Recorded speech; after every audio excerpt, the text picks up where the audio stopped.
Hi everyone. Before we start, don't forget to like this video and subscribe to the channel so YouTube keeps showing you more content like this. Also, let me know in the comments where you're watching from and what time it is there. Now, let's begin with 10 true Florida horror stories that will keep you up at night. I should start by saying I'm not the type who jumps at ghost stories. I've worked long-haul trucking for most of my adult life. 22 years behind the wheel teaches you that 99% of what people call paranormal is just exhaustion, bad headlights, animals darting across the road, or your brain playing tricks on you after too much caffeine and not enough sleep. I've seen shadows that weren't there, lights bend in the fog, and faces in the rear view that vanished when I blinked. Most of the time, if you pull over, splash some water on your face, and smoke a cigarette, the world falls back into place. But what happened to me on the Tamiami Trail in Florida never settled into something rational, and I've been trying, God knows, for almost 6 years now. It was May of 2019. I remember the exact date because it was the night before Mother's Day, May 11th. I was hauling a load of produce from Naples across to Miami. That route, US 41, better known as the Tamiami Trail, cuts straight through the Everglades. It's two-lane blacktop, swamps stretching on both sides, mangroves and cypress leaning in like old men. No streetlights, no real towns for long stretches. Just water, trees, and the knowledge that if you break down, you'll be waiting a long time for help. The day had been brutal. 92 degrees, thick humidity you could drink. The kind of air that clings to you like wet clothes. By the time the sun dropped, a storm had brewed up over the glades. The sky was this bruised purple, lightning flashing silently in the distance. The radio crackled with static more than music. I kept the windows rolled up against the mosquitoes, the AC whining like it was about to give out. I passed the Mikosuke Service Plaza around 11:30 that night. Grabbed a coffee, stretched my legs, checked the straps on the trailer. Everything looked fine. I was tired but not dead tired. Just the usual road weariness. I figured I'd make Miami by 2 a.m., unload in the morning, and maybe call my mom when she woke up. About 20 minutes past the plaza, the road went completely empty. Not another set of headlights behind me. No taillights ahead. Just my rig humming along, the wipers pushing drizzle off the windshield. That's when I saw her. At first I thought it was a deer or maybe some idiot walking along the shoulder, a pale shape up ahead off the right side of the road. As I got closer, my headlights cut through the rain and I realized it was a woman. She was standing just at the edge of the blacktop, barefoot, wearing a white dress that hung like it had been soaked and dried a dozen times, torn at the hem, dirty. Her hair was long, dark, plastered to her face from the damp, and she was waving one arm. Not frantically, not like she was flagging me down hard, but slow, deliberate. I tapped the brakes. My first thought was accident. Victim. Maybe she'd been dumped out here or her car had broken down. The Tamiami isn't a place you want to be stranded at night. I rolled to a stop maybe 20 feet past her, hazard lights clicking, engine idling low. She didn't move. Just stood there in the rain, one hand half raised. I leaned over, cracked the passenger window and called out, "You okay?" No answer. Just the hiss of rain and the engine's growl. I'll admit I felt uneasy right then. Something about the way she held herself. Rigid, like a mannequin set out in the swamp. But what was I going to do? Drive off and leave her there? That went against every rule I'd learned on the road. You help people if you can. I reached across, popped the passenger door open, and shouted again, "You need a ride somewhere? Miami? Naples? I can take you to a gas station." This time she moved. Slowly, like it took effort, she stepped toward the cab. Her feet made no sound on the wet pavement. When she climbed up into the seat, the interior light flickered like it does sometimes in old trucks. I remember the smell that came with her. Not perfume, not sweat, but a sharp, wet odor, like pond water mixed with something sour. She sat, stiff, hands in her lap. Didn't look at me, didn't speak, just stared straight ahead. Her hair hung in ropes across her face, and in the glow of the dash I thought I saw streaks down her cheeks like she'd been crying for hours. "Where? To?" I asked, trying to keep my voice casual. Silence. You hurt? Need a hospital? Nothing. The unease was building. My gut told me to put her back on the shoulder and get the hell out, but my conscience wouldn't let me. I told myself maybe she was in shock. Maybe she'd been in some kind of wreck. So I eased the truck back into gear, kept driving east. For a while, the only sounds were the rain, the tires hissing on the asphalt, and the rattle of the AC. I kept glancing at her, hoping she'd say something. She never moved. About 15 minutes later, I looked over again. The seat was empty. Empty. I slammed the brakes so hard the trailer groaned behind me. Hazard lights clicked on. My heart was hammering. I swore I'd just seen her sitting there plain as day. The cushion was wet, soaked through like someone had been dripping rainwater onto it. The faint smell of swamp lingered, stronger now. I tore out of the cab with a flashlight, scanned the road, the ditches, the tree line. No sign of her. No footprints in the mud. Nothing. I stood there in the drizzle, bugs biting at my neck, and felt more alone than I've ever felt in my life. When I finally climbed back into the cab, I couldn't bring myself to shut the passenger door right away. I just stared at the wet seat the way the light pooled on the vinyl. Eventually, I slammed it shut, locked it, and drove the rest of the way to Miami without stopping again. I told no one. Not at the depot, not my buddies, not my wife. Who would believe me? It sounded like every tired trucker ghost story out there. But here's the thing that keeps me awake at night. 3 days later, I was cleaning out the cab, trying to scrub the smell out of the passenger side. I lifted the seat cushion to dry it, and tucked between the seat and the backrest was a scrap of fabric. White cloth, frayed at the edge. Damp. Even though the rest of the cab had long since dried, I still have it in a plastic bag in the bottom drawer of my dresser. Every once in a while, late at night, I swear it feels wet again. And sometimes when I'm driving long stretches alone, I catch a glimpse of movement in the corner of my eye just at the edge of the passenger seat. I don't offer rides anymore.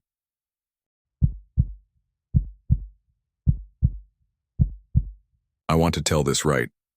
Because when I tried before, I made it sound like a campfire story, like something borrowed instead of lived. But this happened to me. I need to put it down the way it really unfolded, every detail, because I think if I don't, the memories will keep chewing on me until there's nothing left. It was March of 2017, early spring, but Florida doesn't change the way the northern states do. You don't get that crispness in the air. Down here, the weather just shifts between wet and less wet, heavy and less heavy. That day had been sweltering, 86 degrees with humidity that glued my shirt to my back. By dusk, the sky bruised over with purple and orange streaks, and the bugs came alive like they had been waiting all day for it. I worked with a small research outfit doing environmental surveys in the Everglades. Most people imagine the Everglades as endless water with gators and mangroves, but out where I was stationed, it was sawgrass prairie stitched with tree islands and veins of black water. Beautiful in the way deserts are beautiful, huge, lonely, full of sounds that start to feel like words if you listen long enough. That evening, I was checking monitoring equipment about 4 miles in from the access road. Usually I wrapped up before sundown because the Everglades don't play nice in the dark, but I had fallen behind that week and figured I'd cut across one of the drier ridges to save time. I told myself I'd be back at the truck in 40 minutes. I should have turned around the moment I heard the voices. At first I thought it was hikers, which pissed me off. That far in at dusk, no one should have been wandering around. The Park Service posted signs for a reason, but the voices carried over the grass, faint, like a group of people talking low, their words smeared by distance. I cupped my hands and called out, "Hey, you all need to head back, sun's almost down." The voices stopped. That silence was so sharp it made me stumble. Out here, noise is constant. Frogs, crickets, wind through sawgrass, the distant chug of an airboat. The kind of silence I heard then was wrong, like when power cuts out in a house and you realize how loud electricity had been all along. I waited a minute, scanning the grass. Nothing moved except the wind bending the blades. I chalked it up to a trick of sound, maybe water shifting somewhere, and kept walking. But not 2 minutes later, the voices started again. Closer. This time I could almost pick out words. though not English, not Spanish either. It was like listening to a recording, being played underwater, garbled but undeniably human. The cadence made my skin crawl. I shouted again, "Hello? Who's there?" And then, clear as a bell, my name came back to me, not yelled, not spoken loud, just slipped into the air right behind my ear like someone standing too close. I froze, so hard I nearly dropped my pack. I swear to God I felt breath brush the side of my neck. I spun around and shined my flashlight, but all I caught was the glare on grass heads swaying. Nothing. No one. Every rational thought I had tried to shove it into a category I could live with. Maybe a coworker followed me in. Maybe teenagers, messing around. Maybe I was overtired, dehydrated. But that name, my name, wasn't an accident. I started back toward the truck, legs moving too fast for the terrain, nearly twisting an ankle in the holes hidden under the grass. The sun was dropping, fast. The last orange light smudged out and the swamp went from dim to black like someone flipped a switch. The voices followed. Not behind me anymore. To my left, then my right. Always low, always just at the edge of comprehension. I didn't call out again, I just kept walking, praying for the crunch of gravel underfoot. When I reached the access road, I almost cried. My truck sat under the moonlight like a lifeboat, and I threw my pack into the bed, climbed in, and locked the doors. My hands were shaking so bad the keys slipped twice before the engine caught. As I pulled onto the road, I told myself it was over, just a scare. My brain filling the swamp with ghosts because I'd let it get too dark. But then, as the headlights swept the prairie, I saw figures in the grass. 3, maybe 4 of them, standing still. No flash of eyeshine, no clothes catching the light. Just blacker shapes in black grass. I floored it, drove all the way back, to the motel where I was staying without looking in the rear view. Didn't even grab dinner, just locked the door and sat on the bed with the TV on until morning. I didn't tell anyone at work. How could I? "Hey, the swamp called my name, maybe we should pack it in." No. They'd laugh, or worse, start watching me like I'd lost it. So I swallowed it down, tried to keep going like normal. But the whispers didn't stay in the swamp. 2 nights later, I was brushing my teeth when I heard it again, that same garbled murmur seeping through the bathroom vent. My stomach dropped. The motel was old, walls thin, so maybe it was a neighbor's TV. That's what I told myself. But when I shut the faucet off, the voices didn't stop. They just shifted like they knew I was listening. And then clear again, right under the sound of running air. My name. I spat, grabbed my keys and left the room. Drove around until sunrise, parked outside a Walmart just to be around other people. From then on, it was random. At work, out in the glades, at night in the motel. Always soft, always half a step behind me, like a conversation I wasn't invited to but was somehow about me. Sometimes they said nothing but my name. Sometimes I thought I heard laughter. I asked one of the rangers about it in a roundabout way, like, "You ever hear weird stuff out here, people talking when there's no one around?" He got quiet for a long time. Finally he said, "Everglades aren't silent, but sometimes what you hear isn't what's there. Don't follow it. Don't answer back." Then he walked away. That was the worst part. He believed me. It's been years now and I moved back north. I don't go near swamps anymore, don't camp, don't even like walking through fields at night. But sometimes when it's late and the house is quiet, I'll hear them again. Not always, just enough to remind me. The last time was last week. I woke up at 3:12 a.m. The room was dark, window open a crack. The hum of cicadas rolled in from outside, and then, layered under it, so faint I almost convinced myself I was dreaming. They said my name, and then they laughed. I don't know what they are, or what they want, or why they followed me here. But I know this. The Everglades aren't silent. They whisper, and once they know your name, they don't stop.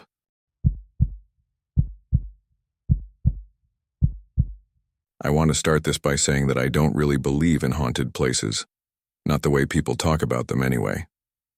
I've always thought most of it was folklore, stories told to scare kids or give small towns a little charm for tourists. I've driven past plenty of roadside attractions in Florida, giant alligators made of concrete, psychic readings offered out of rusted trailers, ghost tours run by college kids in dollar store costumes. It's theater. At least that's what I used to think. I live about 45 minutes from Cassadaga, Florida. If you've never heard of it, it's this little town not far from Deltona that was founded by spiritualists back in the late 1800s. Today, it's known as the psychic capital of the world. The whole place feels like it got stuck between being a religious settlement and a tourist trap. You'll see pastel-colored houses with medium signs nailed to the porches, gift shops selling crystals and incense, and narrow streets where wind chimes clatter even when there's no breeze. It's quaint in its own way, but there's also this heavy air about it, like the town knows something you don't. Everyone who grows up in Central Florida hears about the Devil's Chair. It's this brick chair built into the cemetery wall in Cassadaga. The story goes that if you sit in it at midnight, the devil will speak to you. Some versions say he whispers in your ear. Others say he answers any question you ask. Teenagers have been daring each other to sit there for decades. Most of the time, it's just a scare, and kids laugh about it afterward. But every so often, you'll hear one of those darker stories. The kid who supposedly stayed in the chair all night and never spoke again. The man who sat down and swore someone pressed icy hands against his back. For me, the Devil's Chair was just one of those urban legends you bring up around a campfire. That changed on June 12, 2021. I remember the date exactly because it was the night after my birthday. The day had been hot in that sticky, suffocating way Florida summers always are. By 9 p.m. it was still hovering in the high 80s, and the air smelled like wet asphalt from a storm that had rolled through earlier. My friend Travis and I were sitting on his porch drinking cheap beer. He brought up the Devil's Chair out of nowhere. "You ever been?" he asked, flicking his lighter. "Open and shut, Cassadaga," I said. "Drove through once, never stopped." "You're telling me you've never sat in the chair?" I laughed. "What am I, 16? He grinned. "You're about to be 27. Perfect time to tempt fate." At first, I brushed it off, but the more we drank, the more the idea stuck. Midnight in Cassadaga, the Devil's Chair. What better way to spend the night after your birthday? It felt childish, but also strangely magnetic, like I couldn't stop picturing myself sitting there in the dark. By 11:15, we were in his car with 2 flashlights and a half-empty 12-pack. Cassadaga is unsettling at night. The houses look too quiet, the streets too narrow. Most of the lights are yellow and dim, and the whole place smells faintly of mildew, like old wood that never dries. We parked near the cemetery and walked the rest of the way. The air was heavy and damp, clinging to my skin, and the cicadas screamed so loudly it felt like the sound was inside my skull. The cemetery itself isn't large. It's bordered by low brick walls with sagging oak trees dripping Spanish moss that looks almost black under the moonlight. The Devil's Chair was easy to find. It sits in the northeast corner, a squat thing made entirely of brick, built into the wall itself. It doesn't look like much in pictures, but in person it feels wrong somehow, like it shouldn't be there. Travis went first. He plopped down in the chair, exaggerated a yawn, and spread his arms wide. "Well?" I asked. He grinned. "Nothing. Guess the devil's not interested tonight." I rolled my eyes, but when it was my turn, my chest tightened. Sitting down, I noticed how cold the bricks felt, even though the air was still sticky from the storm. I leaned back, and for a second everything around me seemed to quiet. The cicadas, the rustling leaves, it was like someone had pressed mute on the world. I don't know why, but I whispered, "If you're here, say something." The silence stretched on. Then, so faint I thought it was my own imagination, I heard it. A voice, not a whisper exactly, more like words forming inside the space just behind my ear. "Thirsty." I froze. My mouth went dry. I glanced at Travis, but he was scrolling on his phone, not paying attention. "Did you hear that?" I asked.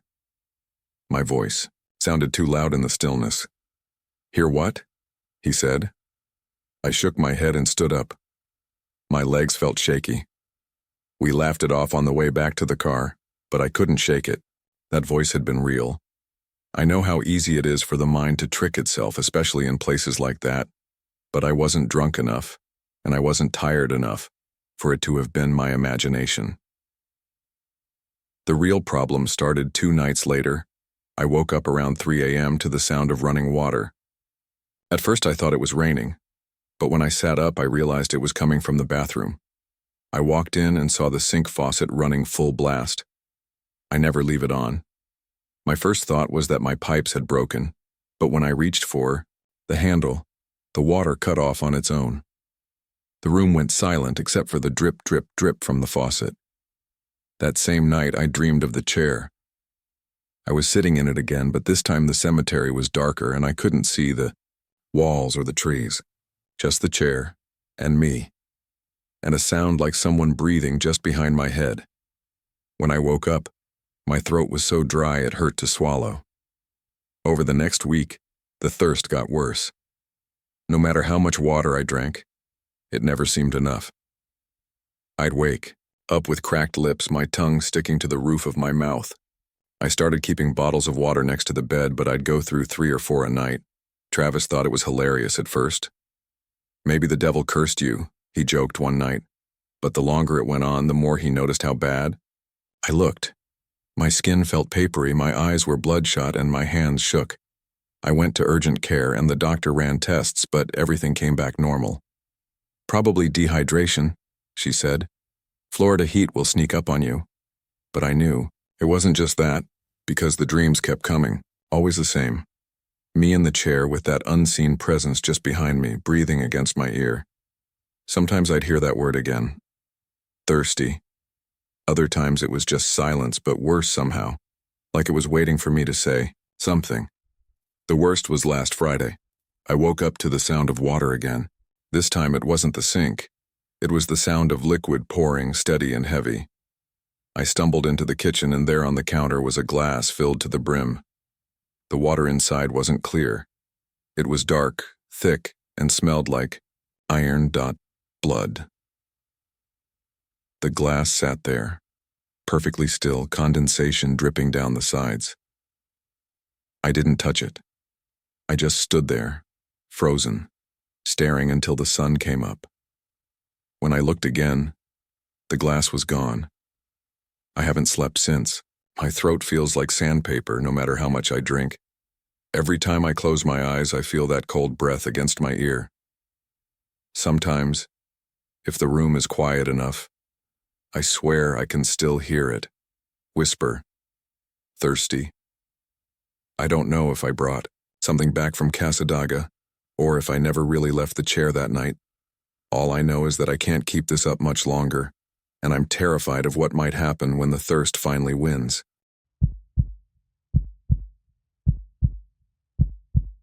It was late summer when I decided to take the St. Augustine Lighthouse night tour, August 14th, 2022, around 8:30 p.m. I remember the exact date because I'd been down there for a work trip, and instead of flying home right away, I booked 2 extra days for myself.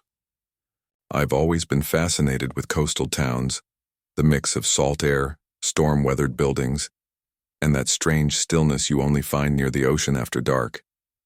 It feels like time pauses, like the land itself is remembering things people have long forgotten. That night was muggy, the kind of sticky heat that clings to you even after the sun has set. The sky was hazy from an earlier storm, and you could still smell wet earth mixed with the brine of the sea. When I got to the lighthouse, a cluster of tourists had already gathered near the gates. Some were laughing nervously, trying to act braver than they felt. A few teenagers rolled their eyes at the idea of ghost stories. The guide, a tall man in his 40s with a polite but practiced smile, greeted us with the usual introductions. He talked about the history of the lighthouse, about the shipwrecks it had witnessed, the storms it had endured, the men who had kept its light alive through isolation and danger. His voice carried well, but when he spoke about the tragedies, it softened. That was when he told us about the Pitti girls, children of the construction supervisor who had drowned in 1873 when the cart they were playing in slid into the inlet. Sometimes, he said, lowering his voice, people on this tour feel small hands brushing against theirs as they climb, playful, warm like a child trying to keep up. A nervous laugh passed through the group.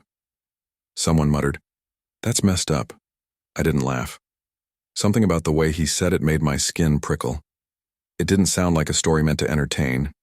It sounded like a warning. We started, the climb soon after. The lighthouse staircase is a narrow, winding spiral of iron, with a rail polished smooth by more than a century of hands. Every footstep echoed hollow against the metal. The higher we went, the heavier the air felt, humid and faintly metallic like rust and sea spray mixed together. At first, the climb was uneventful.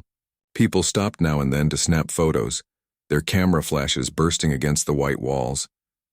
The guide's voice drifted up from below, still telling stories about shipwrecks, about men who had vanished during storms, about one keeper who was found at the base of the stairs with his neck broken. Somewhere around the halfway mark, the mood shifted. I can't explain it neatly, but I know everyone else felt it too because the chatter died down. The air grew stiller, heavier, as if the space itself was pressing inward. I felt a bead of sweat slide down my temple, but it was more than the heat. It was the sensation of being watched. I slowed my climb to let a family ahead of me get some distance. Their youngest daughter, maybe 9 or 10, had been complaining earlier about how tired she was, but now she was suddenly quiet. Too quiet. She kept glancing over her shoulder at the stairwell below us. I asked her mother if she was okay, but the woman just gave me a tight smile. That's when I felt it. A small hand slipped into mine. Warm, insistent, the way a child might reach out in a crowd looking for safety. For a second, I thought maybe the little girl had grabbed me by mistake. I looked down expecting to see her face, but there was nothing. My hand was empty, though I could still feel the shape of small fingers pressing against my palm. My heart jolted and I pulled my hand back sharply. The girl was 3 steps above me, holding tightly to her mother's shirt. She hadn't touched me. I didn't say anything. I didn't want to sound like I was losing it. But I shoved both hands into my pockets and kept climbing, faster now, eager to reach the top where the air might feel lighter. Except it didn't. By the time we reached the observation deck, the group looked restless, drained. The view was beautiful, waves breaking against the rocks, the dark line of the coastline stretching out, but no one lingered. People snapped a few photos, then quickly made their way back down. I stayed behind, waiting for the others to clear the stairs. When it was quiet again, I leaned against the rail and tried to shake off the unease. The wind was stronger up there, carrying the tang of salt and seaweed. For a moment, it helped, but then I heard it. Giggling. Light. High-pitched. Laughter carried on the air. It came from inside the tower, echoing faintly against the iron staircase. I froze. The guide had said nothing about sound effects, and there were no children left in the tower. I told myself it must have been voices from below carrying upward, warped by the acoustics. But when I turned toward the stairwell, the sound stopped, like whoever or whatever had been laughing realized I'd heard them. I made my way down quickly. The stairs seemed darker than before, each turn of the spiral closing me in tighter. About halfway down, I stopped. My ears caught something soft and irregular. Not laughter this time, whispers.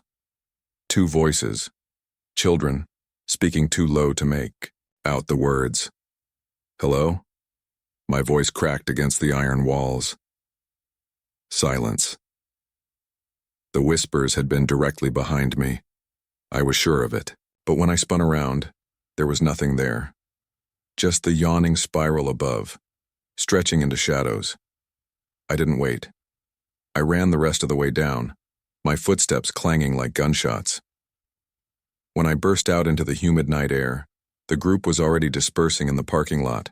I must have looked pale because one of the older men asked if I was okay. I just nodded, muttering something about the heat. I didn't sleep well that night. Every time I closed my eyes, I felt that hand again, small fingers curling against mine. Warm, real. I told myself it was just suggestion, the power of the guide's story mixing with the heavy atmosphere of the lighthouse. That's what I tried to believe. But the next morning, when I was packing to leave, I noticed something that still chills me.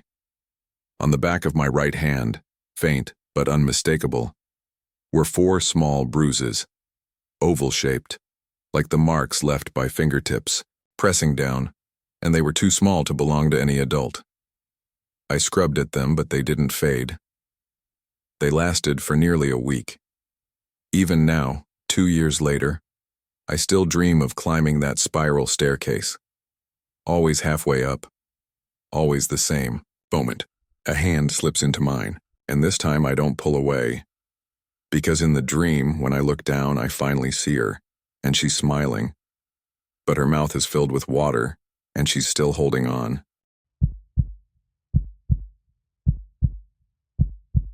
I don't usually tell this story. I used to think saying it out loud would somehow make it more real, like dragging something that should have stayed half buried in my memory back into the light. But lately, I've been waking up at night with the same feeling I had that evening, the same heavy dread pushing against my chest. I figure maybe if I write it out, put it somewhere outside myself, I'll sleep better. This happened in late August of 2019, in Florida, down on Lake Okeechobee. If you don't know the lake, it's massive, more like an inland sea than a lake. Dark water, miles across, rimmed by levees and marsh, the kind of place where the horizon just swallows you whole, and the sound of frogs and crickets can get so loud it feels like they're vibrating in your teeth. I grew up fishing there with my Uncle Ray. He lived in Clewiston his whole life and swore the lake gave him everything he needed: bass, crappie, catfish. He knew every inlet, every channel, and every old-timer's story about the things that supposedly lived in that water.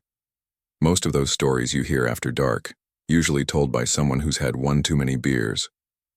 Ray was the same way, half practical, half superstitious. He'd say, "Don't whistle on the water, don't piss in it either. And if you see eyes looking at you that aren't gator eyes, pack up and go." Then he'd laugh like it was a joke. That August, I went to stay with him for a week. I'd just gone through a breakup and figured some nights on the water would clear my head. On the 3rd evening, Ray decided to take me out for some catfishing. "Best bites are at night," he said, loading up the rods in his aluminum skiff. The air was thick and heavy with that late summer humidity, the kind where your shirt clings to your back as soon as you step outside. Mosquitoes were already orbiting us in lazy swarms. We pushed off around 7:30, right as the sky was turning that bruised purple. By the time we reached one of his favorite spots, a shallow flat near a half-submerged tree stump, it was dark. The kind of darkness you only get out there where no streetlights or houses cut into it, just the occasional glow from another boat far off and the silver gleam of moonlight rippling on the water. We cast our lines, cracked open a couple of beers, and sat in silence, listening to the frogs and the splash of something moving now and then. It was peaceful at first, the sort of quiet that feels like the world pressing pause. Around 9:00, my line went taut, hard. I thought I'd snagged a log, but then the log pulled back. My rod bent so far I thought it would snap. "Hell of a cat," Ray muttered, leaning forward. I braced myself, palms slick with sweat, trying to reel it in inch by inch. That's when I saw them. 2 red points of light, maybe 20 feet from the boat, hovering just above the water's surface. At first I thought they were a reflection like taillights from a boat behind us, but there was no sound of a motor, no glow on the water, just those eyes, burning red, steady, locked on us. "What the hell is that?" I whispered. Ray didn't answer right away. He just stared. The thing on my line thrashed once, hard enough to rock the boat, then went still. The red eyes rose a little higher, like whatever they belonged to was lifting its head above the surface. I swear I could make out the faintest outline of something. Shoulders, maybe, or ridges, but the water was too black to tell. Ray's voice was low and sharp. "Cut it." "What?" "Cut the line. Now." I fumbled for my knife, sawed through the nylon, and the tension on the rod vanished. The line zipped back, into the water with a snap. The eyes didn't move, they just stared, unblinking, the way a gator might watch prey. But these weren't gator eyes. Gator eyes shine yellow-white in a flashlight beam. These were red, like hot coals. Ray fired up the outboard, the sudden roar breaking the silence. The boat lurched forward. The eyes dipped under, gone in an instant. Neither of us spoke until we were halfway back to the dock. Even then, the air felt heavy, like speaking about it would draw it closer.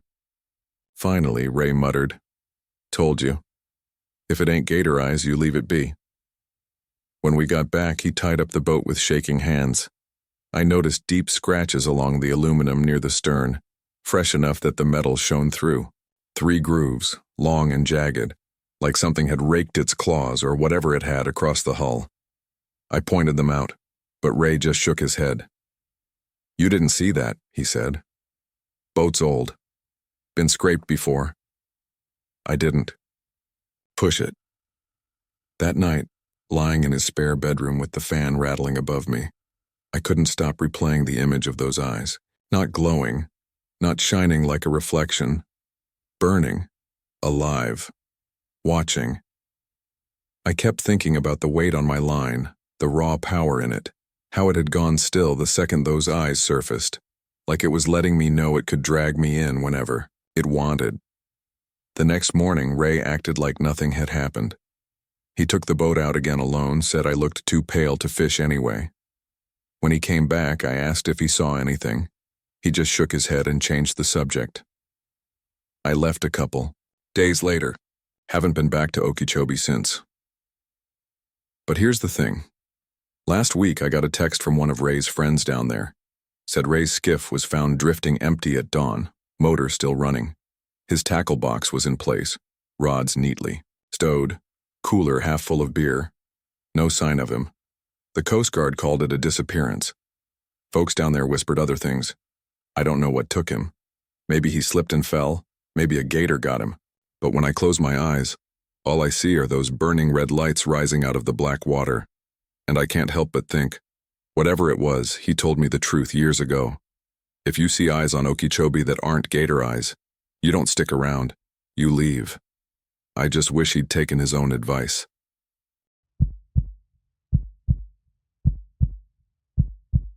It was the middle of July 2021 when I ended up staying in Miami for work.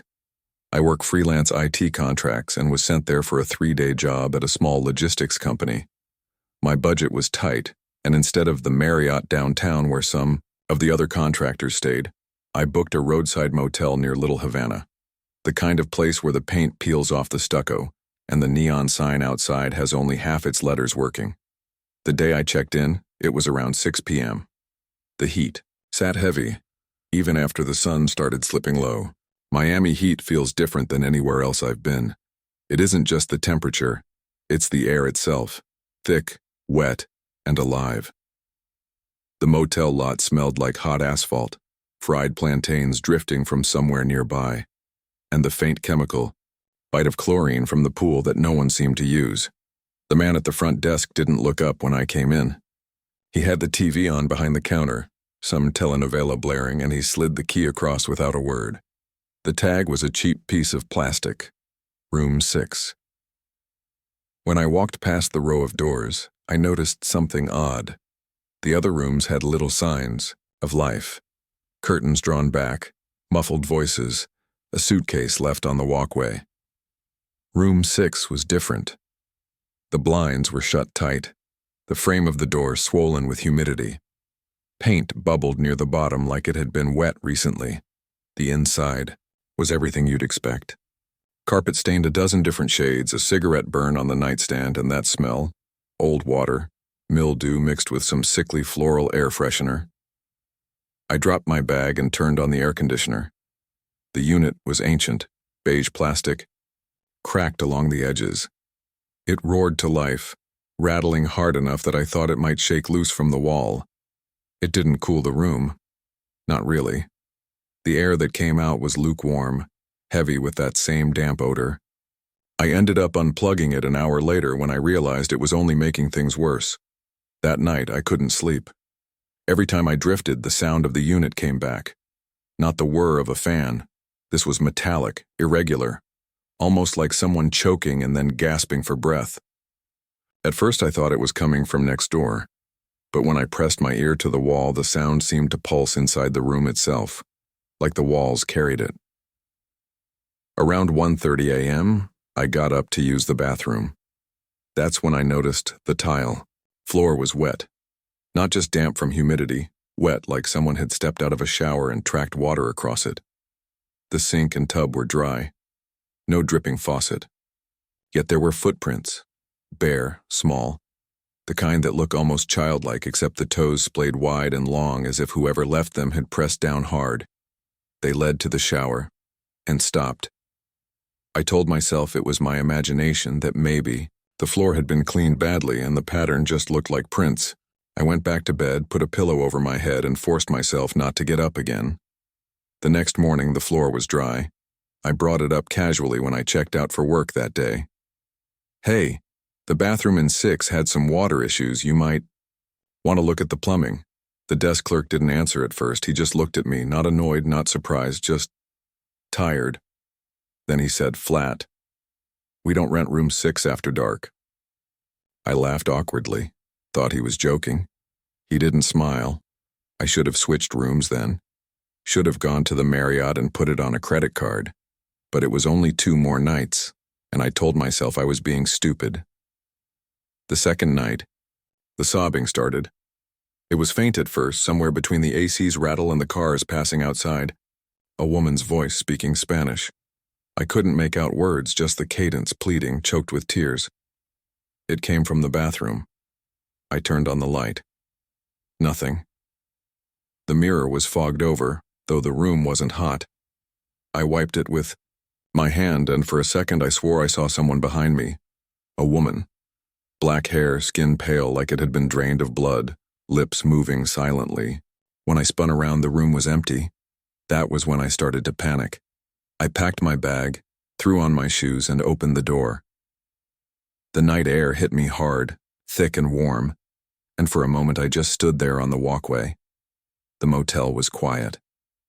Too quiet for Miami at midnight. No TVs through thin walls, no traffic, just the hum of the orange streetlights. When I looked down, I froze. The pavement outside room 6 was wet. Not rain wet, just a long, dark patch stretching outward from under my door, leading down the walkway like something had been dragged. I followed it a few steps, heart pounding. It went all the way to the stairwell, where the concrete dipped. At the edge was a single print, bare wide-toed pressed deep into the dampness. I didn't follow further. I locked myself back inside and sat in the chair until dawn, every muscle tight, listening to the walls rattle and the faint sound of breath that wasn't mine. The third night, I didn't try to sleep at all. I just waited, watching the door. Around 3 a.m., it opened. Not all the way, just an inch, slow and careful, though I had locked it and bolted it.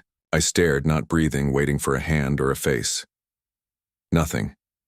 The door stayed cracked until morning light, and when I finally forced myself to shut it, the lock was still turned. I checked out that day without a word. The clerk didn't ask, why? He just slid the paper across and avoided my eyes. That was 2 years ago. I've never been back to Miami, but sometimes when I stay in hotels for work, I unplug the air conditioner, and it still rattles. And when I wake up at night, I swear, I can hear a woman sobbing, just faint enough to make me wonder if she ever left room 6 at all.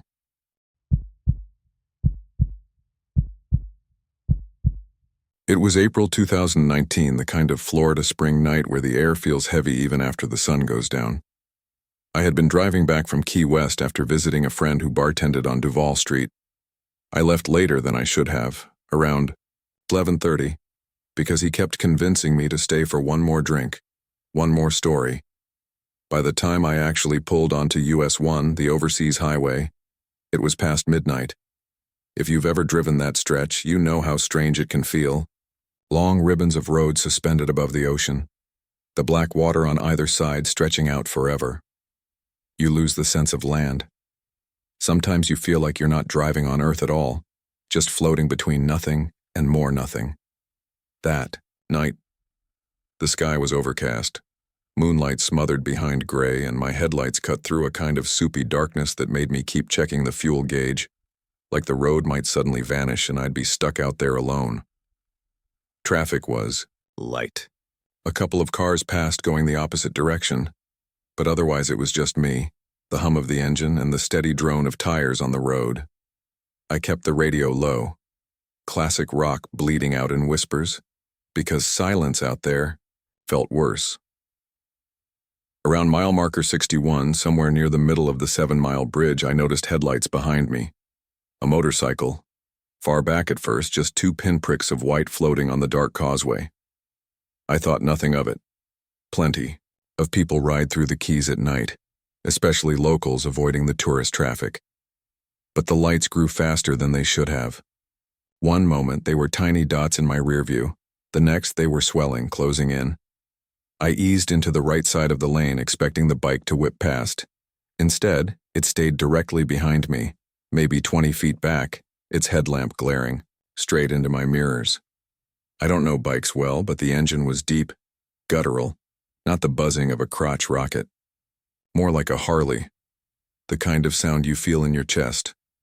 I muttered to myself, "Go around already," and tapped the brakes just enough to signal that I was letting them pass. The roar grew louder, but the bike didn't move. It just held, steady, right on me, matching every slight adjustment I made.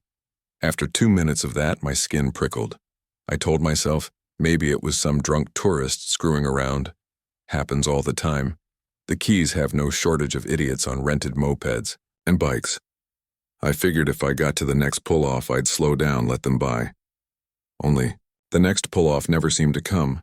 It felt like the bridge had stretched mile after mile without an end. My palms were slick on the wheel, my breath shallow. I turned the radio off because suddenly even soft music felt wrong. All I could hear was the pounding of that Harley behind me, the revs and growls syncing with my heartbeat. Finally, up ahead, I saw the faint outline of land. Relief washed over me. I figured once we hit it, I'd pull over. Except just as the bridge gave way to asphalt on land, the bike surged. The headlights swerved left, then right, then shot past me in a blur of black and chrome. I only caught it for a second. A black Harley. No chrome, actually. Everything about it was matte and dark, swallowing the light. The rider wore a helmet, the glossy kind that covers the whole face. But the visor, it didn't reflect anything. Not my headlights, not the street lamps. It was just emptiness. As it tore past, the bike didn't make a shadow. I craned my neck, trying to keep sight of it. The Harley rocketed ahead, maybe 100 yards. Then, in the space between one breath and the next, it vanished. No taillight, no silhouette, just gone. I slammed the brakes, heart hammering, scanning the road. Nothing. No turnoffs, no shoulder wide enough to hide a motorcycle, nothing but flat, straight highway. I sat there for a long time, engine idling, sweat soaking through my shirt despite the air conditioning blasting. Eventually, I convinced myself it was exhaustion, a trick of the eyes. But when I finally pulled into Marathon and parked at a gas station, I noticed something that turned my stomach. The back of my car was streaked with fresh saltwater spray, the kind you get if you're right on the ocean's edge. Except the road had been bone dry the whole way, and across the condensation on my rear windshield, traced in long, wet streaks like fingers dragged through fog, were 4 words: "Don't stop next time." I've driven the Keys since. Daytime with friends, never alone at night. And I swear, whenever I hit the 7-mile bridge, I keep checking my mirror for those headlights, because I know the stories now. Locals talk if you ask the right way. They say it isn't drunk tourists who crash their bikes out there. It's that Harley. It shows up behind you, rides your bumper until you let it pass, and if you stop, really stop, you don't make it off the bridge. I believe them. Because that night I didn't stop, and something still touched my car.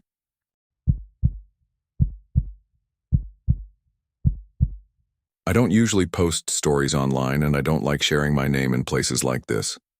So let's just say I'm a former Florida Highway Patrol officer, retired after 23 years. I've seen just about every kind of wreck and roadside nightmare you can imagine. Cars twisted into unrecognizable heaps, drivers pinned inside, families torn apart on what was supposed to be a weekend trip to Disney. If you work long enough in law enforcement, you stop flinching at blood. You stop being shocked at death. But there's one thing I never got over. One thing I never figured out, and it has to do with an old call box on I-4 just outside Orlando. For context, before cell phones, call boxes lined the highways every mile or so. Bright orange or yellow, metal poles with a box mounted at chest. Height connected directly to dispatch. A stranded motorist would lift the receiver, press the button, and an operator would send help. They were useful in their time, but with the rise of mobile phones, they stopped being maintained. By the mid-90s, most were just hollow shells, wires rusting inside.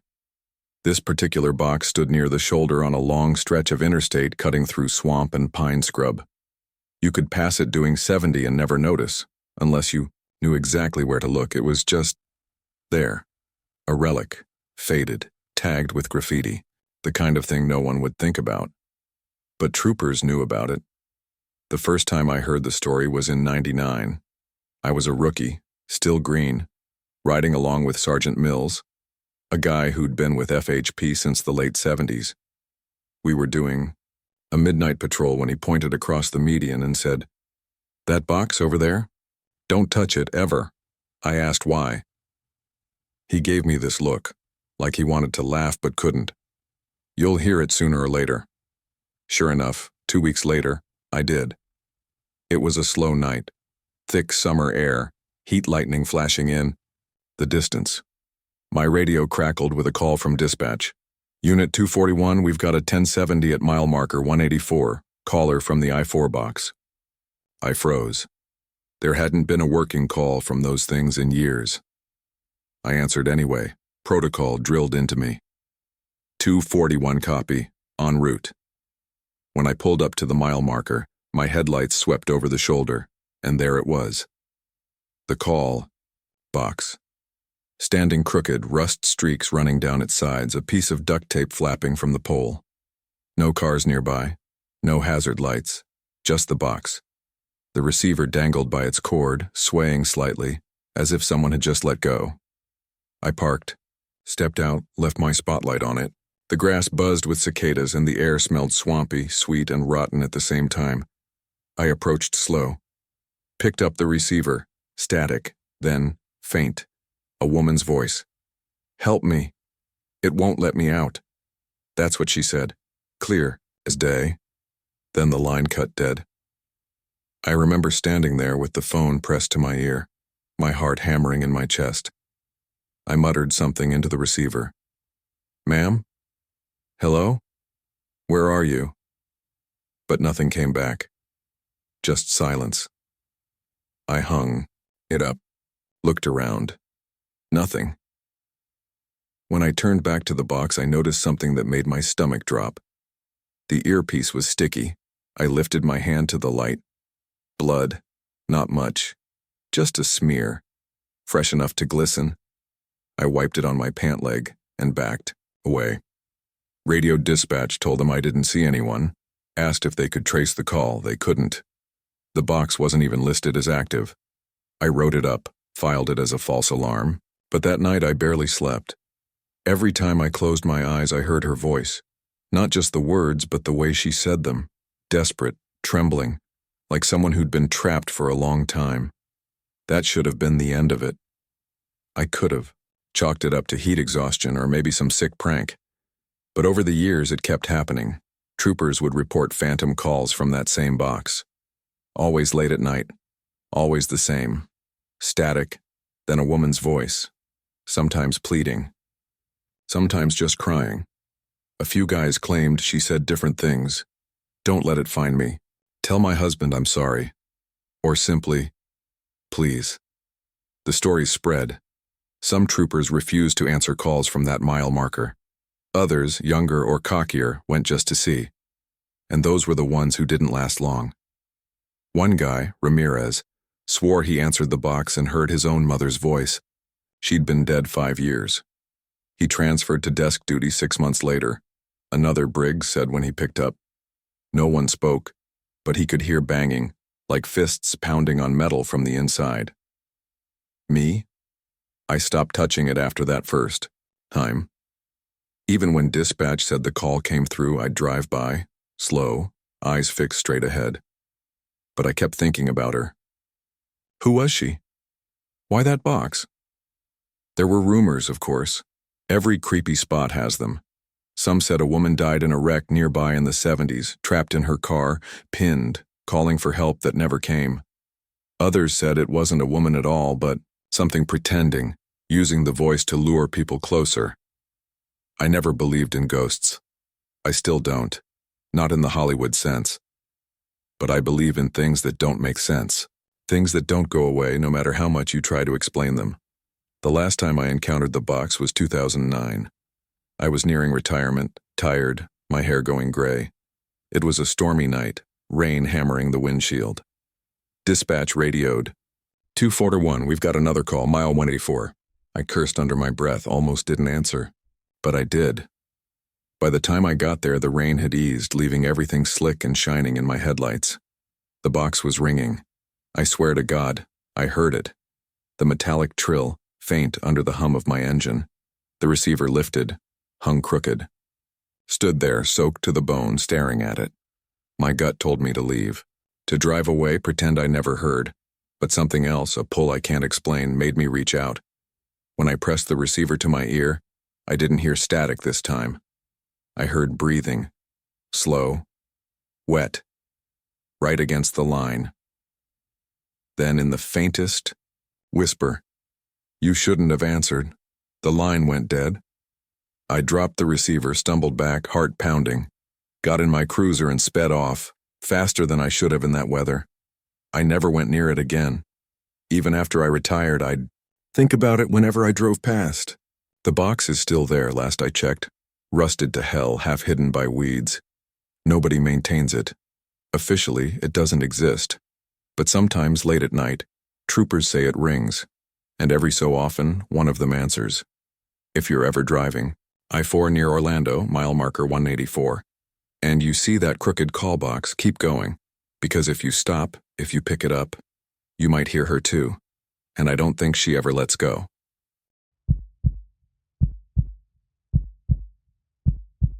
It was the second week of October 2019, when I agreed to help my uncle clear out his property in Central Florida. He'd owned a few acres of orange grove outside of Haines City since the late 80s. But after his health started going downhill, the place had become too much for him to manage. He asked if I could stay out there for a while, keep an eye on the place, and maybe help with some cleanup before he tried to sell the land. I remember the exact day I pulled up, October 11th. The late afternoon air was thick with humidity, the kind that makes your shirt cling to your back even when you're standing still. The sky was a heavy gray, storm clouds just starting to roll in from the west, but the sun still pushed through in thin, blinding streaks. Cicadas were buzzing so loud it almost drowned out the sound of my truck's engine as I turned down the dirt driveway. The grove stretched out in every direction, row after row of orange trees, their leaves a dark green, their fruit hanging low and heavy. The smell was sharp and sweet, almost too sweet, the kind that sticks to the back of your throat. My uncle's little one-story house sat off to the left of the drive, white paint peeling, the screen door hanging half loose from one hinge. I wasn't creeped out at first. It was just old. Quiet. Rural places have a way of feeling like time moves slower, and I chalked that uneasy stillness up to being far from town. But even that first night, there were things I noticed. The house had no working AC, so I had to keep the windows open. Lying in bed, I heard movement out in the grove. Soft footsteps, too heavy to be a raccoon, but too light to be anything like a cow or deer. Just a slow crunch of leaves moving steadily between the trees. I told myself it was some drifter, maybe someone passing through. But then it stopped, as if whoever, or whatever, was out there knew I was listening. I leaned up, straining to hear, and that's when I noticed something strange. The cicadas had gone silent, completely silent, like someone had flipped a switch. I sat there in bed with sweat running down my neck, staring at the ceiling until eventually the noise started again and the footsteps never came closer. The next morning I walked the grove just to prove to myself it was nothing. The ground was damp from rain, and here and there I saw fallen oranges, blackened and shriveled as if they'd rotted overnight, but only in one line of trees. The rest were fine, bright and firm, but in that single row every fruit had dropped and spoiled, buzzing with fat green flies. I mentioned it to my uncle when I called him later that day. He just grunted and said, "That's why I stopped working out there. Some rows just die out. Never could figure out why." That night, I made sure to shut every door and window. The air was suffocating, but I thought it would help me sleep. Around 2 a.m., I woke up drenched in sweat, the sound of something brushing against the siding of the house. Slow, dragging, like fingers trailing along the wood. I froze, holding my breath. Then came the smell, burnt, bitter, like scorched citrus rinds. It filled the room so fast it made my stomach turn. I forced myself up and went to the window.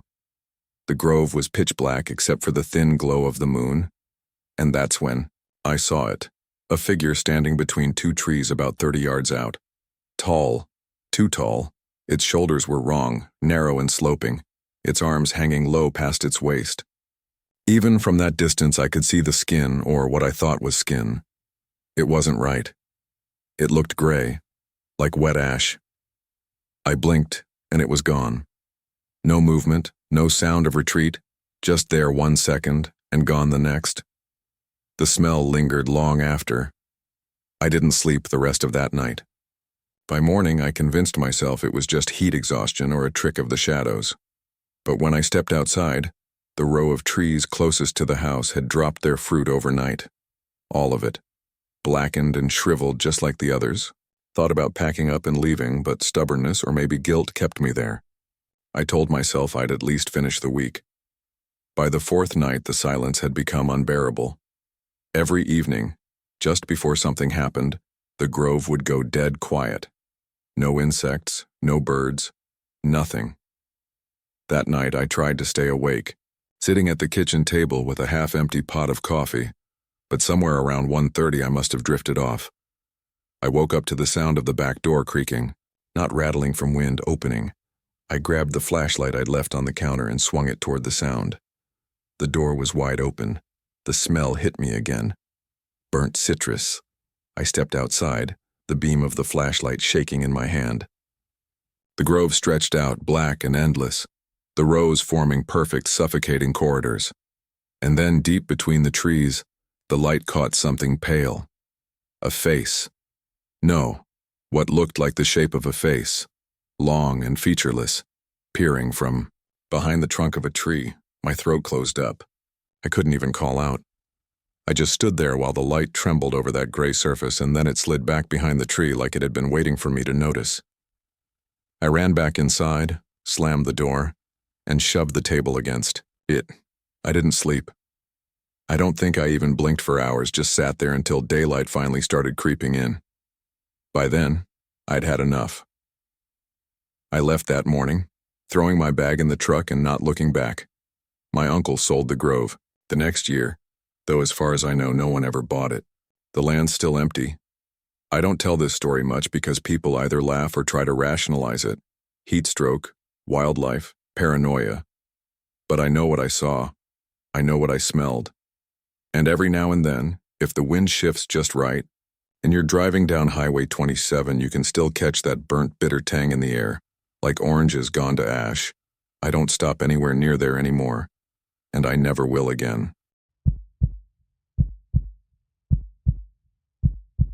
It was late September of 2016 when I first drove across the bridge over the Suwannee River outside of Live Oak, Florida.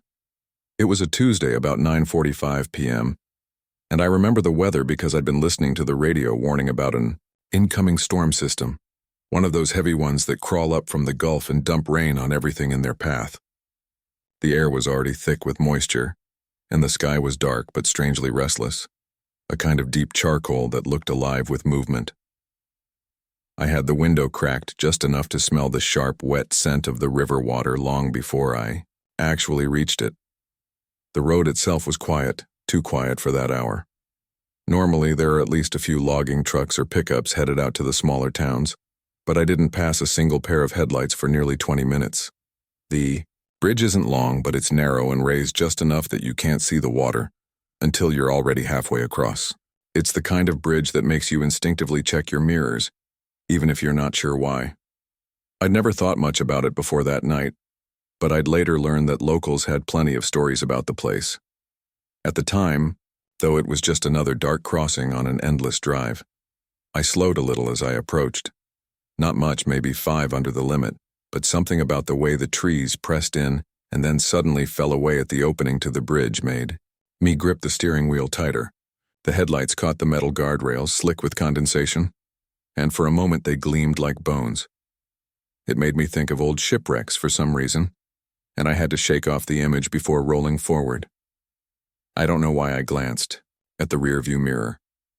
I hadn't seen another car for miles, but the second I started onto the bridge, I felt that little prickle at the back of my neck, the kind you get when you're being watched. The mirror showed nothing but the stretch of road disappearing into shadow, yet my chest tightened all the same. I pushed my foot down just slightly, coaxing my old Honda along faster, eager to be back under the cover of trees on the far side. Halfway across, there was a wait. That's the only way I can describe it. Not a noise, not a movement, just the sudden, undeniable sense that the back seat wasn't empty anymore. The car dipped, barely perceptible but real, like when someone heavy shifts their weight behind you. My first thought was that I'd imagined it. My second thought was that I needed to check, even though every nerve in my body screamed not to. I kept my eyes forward, hands white-knuckled on the wheel. My mouth was so dry it hurt to swallow. The sound of my tires on the wet pavement seemed too loud, too sharp. And then I heard it. A breath. Not mine. It was rougher, uneven, as though whoever was sitting back there had been running for a long time. It filled the car in a way the radio never could, hot and damp and close. I tried to convince myself it was air through the vents, or maybe the sound of the storm pushing against the frame of the car. But then something shifted behind me. Leather squeaked. My jacket, tossed carelessly across the seat earlier, slid just slightly as though brushed aside. Against every ounce of reason, I turned my head. There was a face inches from mine in the mirror, not pressed against the glass, closer, as though the reflection didn't belong to anyone actually sitting in the back seat, but was instead intruding from somewhere else, too close to be possible. The skin was pale and stretched too tight across sharp cheekbones, lips pulled back, into a grin that exposed teeth far longer than they should have been. Eyes so dark they didn't catch the light, not even from my headlights reflecting off the guardrails. They seemed to drink it in instead. I must have made a sound, some choked animal noise, because the next thing I knew, I was flooring the gas pedal. The car roared forward, rattling across the last stretch of bridge. I didn't dare look again. The storm broke overhead as soon as I reached the other side, rain slamming against the windshield so hard I could barely see. But I didn't slow down. Not until I'd put at least 10 miles between myself and that river. When I finally pulled into the lit parking lot of a gas station, I couldn't make myself turn around. I opened the driver's side door and leaned out, dry heaving into the humid night air, too afraid to check the back seat. A couple of minutes passed before I forced myself to glance inside. Nothing. My jacket was crumpled where it had fallen. The seatbelt buckle gleamed in the overhead lights. The car was empty. I didn't tell anyone that night. Who would believe me? I tried to write it off as fatigue, as the kind of waking nightmare that creeps in during long drives through bad weather. But 2 days later, I overheard 2 men talking outside the bait shop near Brantford. One mentioned that bridge, laughing nervously as he said his uncle swore you should never stop there, no matter what. "Something'll climb in," he said. "Wait in the back seat, breathing down your neck." The other man didn't laugh. I moved away from Live Oak not long after. I've driven plenty of backroads in Florida since then. Plenty of lonely bridges, but I take the long way around the Suwannee every time. Even now, almost 10 years later, I can still feel the press of that unseen weight behind me when I close my eyes. And sometimes if I'm driving alone at night with the window cracked, I swear I hear it again. that uneven, ragged breath filling the car as though it never really left.